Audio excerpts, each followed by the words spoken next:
તમારી માતા તો ધૂણવા તો રોવે છે, તો માતા રોવો ને પછી એને કે આવું છે બોલવું છે, કોણ બોલવા દે? આવા દેવ ના બોલવા દે. તારી વસ્તી પેલા સદબુદ્ધિ આવે કે ધરતી પર જમનું રહેવાય, પછી બોલજી તું આગાડી કે અંબે કે બહુચર કે ચામુંડ, પછી બોલજી.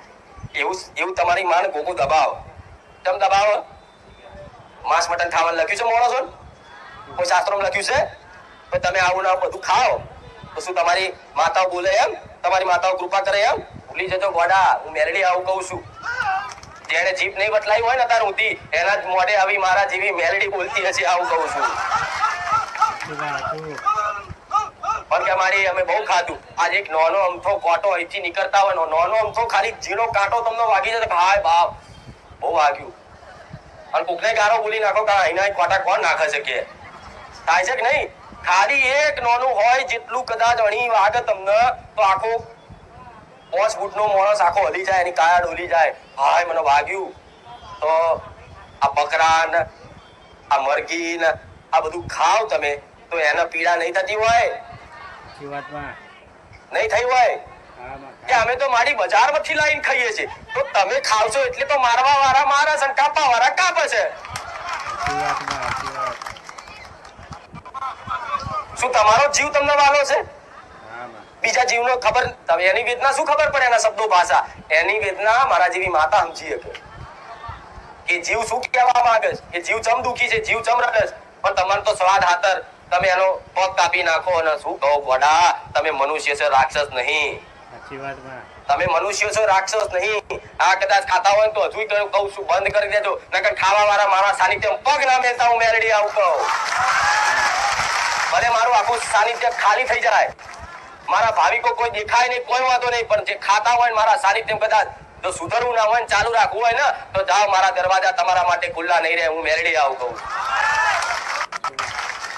હું તો ચકલાને ચણ નખાવા વાળી માતા છું, જીવોને રાજી કરાવવા વાળી માતા છું.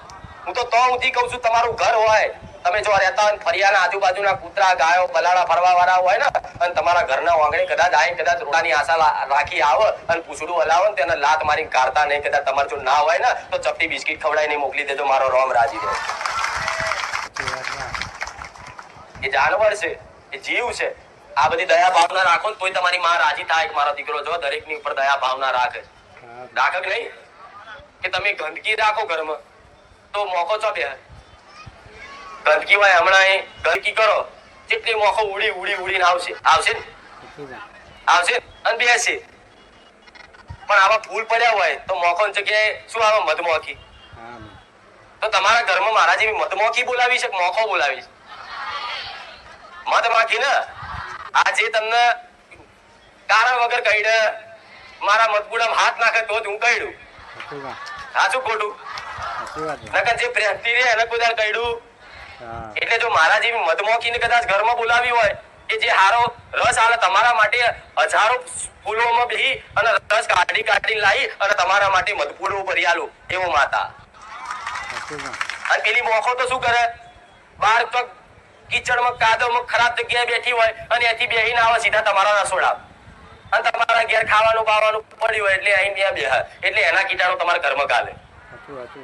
આ સીધી ભાષામાં તો દાખલો આલું છે, મોખનો ને મધમોખીનો દાખલો એટલે આલું છું, તમને ખબર પડે કે નેગેટિવ સારી શક્તિ અને ખરાબ શક્તિ શું છે. ફરવા વાળી બધી જગ્યાએ દુષ્ટ શક્તિઓ હોય જ, પણ તમારી ઘરમાં જો પવિત્રતા અને ચોખ્ખાઈ હશે ને તો આવી શક્તિઓ એન્ટર નહીં થાય, એવું મેલડી કહું છું. એટલે આ જરૂરી જીવનમાં નવા એલાન દરેક ને ખાસ કહું છું, ઘરમાં રેણી કેણી પાડો તો એવી પાડો, એવું નહીં કે ખાલી કચરા પોતું જ કરો, પણ ના, ચારે બાજુ ચોખ્ખું પાણી પવિત્રતા રાખો, દાડમ 3 વખત રાખો. અને તમારો મઢ હોય તો ખાસ કે નયા વગર અંદર મઢમાં નહીં જવાનું, કોઈ હાથ પગ ધોયા વગર તમારા મઢમાં નહીં જવાનું. આવી ખાલી તમારા ઘરમાં તમારું રસોડું, તમારી માતાનો મઢ, ખાલી આટલી વસ્તુ થોડી ઘણી નીતિ નિયમથી પાલન રાખશો ને, હું માતા એવું કહું છું, તમારા ઘેરથી તમારી માતાઓ જાય તો વડાવ સોલંકી પેઢીની મેરડી મળે. બધા ભૂ આવું કે ને તો ધોવડાવવા જાવ તો શું કે ભાઈ તમારા માતા મઢમાં નહીં, તો શું કરશે કે મઢમાં નહીં તો ભુવાજી શું કરીશું? તો કે કામ કરો, આપણે તમારા માતા મઢમાં નહીં તો હું લઈ લઉં છું, આપણે એના મહાકાળી માતા પાવાગઢ જઈને લઈ આવો. તો પેલા લાઈન બિહારી એ જ હતા. આ શું ખોટું? તમારા ગઈડિયા જે બિહારી થી જેના પૂછતા હતા, જેના દીવો કરતા હતા, જેના 12 મહિને વ્યવહાર હાલતા હતા, એ જ હતા. એ શું થઈ જાય? તો બીજી નવી પાછી પાવાગઢ થી લાવીશ તમારે. આ ખોટું કે નહીં? તો પેલા એ હોતો ને બુઆજી, તમે કહો છો વાત સાચી છે કે અમારે કેટલાય કીધું, અમને એવું લાગે છે કે અમારી માતા મઠમાં નહીં, પણ ચમ મઠમાં નહીં એનું કારણ તો બતાવો. કહેવાય કે નહીં? પણ આ તો જો કોઈને આવો પ્રશ્ન આવડે, આ હેડો મઠમાં નહીં તો આપણે હારું ચમનું થશે તો કે આપણે લઈ આવો અને બેહાડો પોચ કુવાસી તમારે તો હારું થઈ જશે. એટલે પાવાગઢ જાય પાછા વાતે ગાતે કપડા પહેરાઈને લઈ જાય, બેરવણી હાલે, પાવાગઢ લઈ જાય, ત્યાંથી ચોલ્લો કરીને દીવો પ્રગટાઈને લઈને આવે, પછી લઈને ગાડીમાં લઈને આવીને બેહાડે, પછી 4 મહિના હારું દેખાય એટલે શું કે ખબર છે, જો હારું થઈ જાય કે. પણ પેલી નવી માતા લાયા છે એટલે એનું પ્રમાણ તો હાલે દેવ. દેવ કોઈ બી હોય, બહારનું હોય કે ઘરનું હોય, એનો દીવો કરે એટલે થોડું ઘણું એ અજવાળું પ્રમાણ બતાવે જ કે હું દેવ સતવારું જાગતું છું, એનું પ્રમાણ સિદ્ધ કરે જ. ગમે તે દેવ હોય, રખડતું હોય, એ એનું પ્રમાણ સિદ્ધ કરે જ. 4 મહિના તમને હારું લાગે એટલે હા હારું થઈ ગયું. ભાઈ 6ઠા મહિને છે ને પાવાગઢ વાળો દીવો અને તમારો ઘરનો દીવો એ બે મેળ આવે ત્યારે મહાકાળી તો એક જ ના કહેવાય? બાપુઆ હોશિયાર એક જ કહેવાય કે બધી માતાઓ.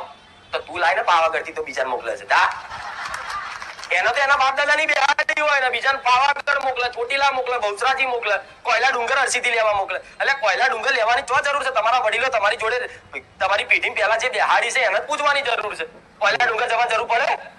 એને ખાલી કોઈ એવું કે મઠમાં નહીં તો મઠની બહાર ખાલી આમ ઉભા રહો અને કે માં તું મઠમાં નહીં એનું કારણ તો મને કે. હાર ભલે તું અત્યારે નહીં કાલે કે છે કે તું ના બોલી હકી, તું કુખાર મેળડી અમને દે છે, કોઈ વાંધો નહીં, પણ માં અત્યારે તને તું એ મઠમાં નહીં તો કોઈ વાંધો નહીં. માં અમને એવું લાગ્યું છે, અમને કઈક વાર કઈક કોઈ કીધું છે ને મને હાથમાંથી થાય છે, તું માં અમારા જૂના મઠમાં નહીં. તમને આવી કઈક ના શંકા છે અને 100% હશે જ.